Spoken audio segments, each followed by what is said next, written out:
నారదముని బ్రహ్మలోకమును చేరెనుగా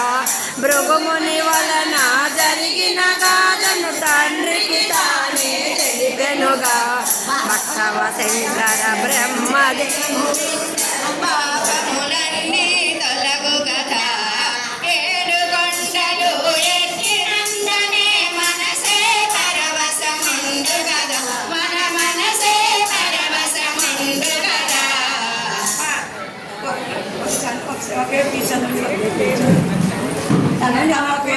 చదివినప్పుడు ఎవరు చదవద్దు చదివినప్పుడు అప్పుడు మనకి చదివినప్పుడు మీరందరూ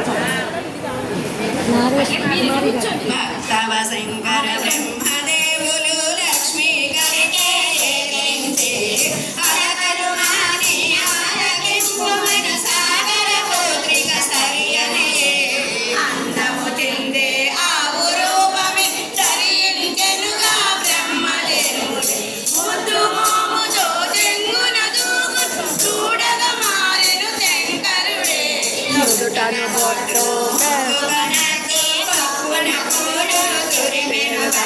చక్కదనాల చీరను కట్టి గొల్ల బామగా మారెను లక్ష్మి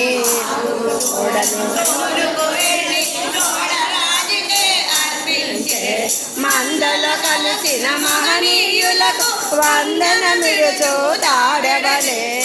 స్వామికి క్షీరములిచ్చుట మందలో కలిసి మేతకు వెళ్ళి శ్రీహరి చెంతకు తాజేరి క్షీరధారలను గుట్టల కదిలి స్వామి ఆకలి తీర్చెనుగా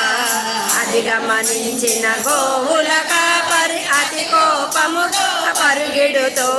గండ్రగొడ్డలిని చేతబూని ఆవును కొట్టగా ఎట్టెనుగా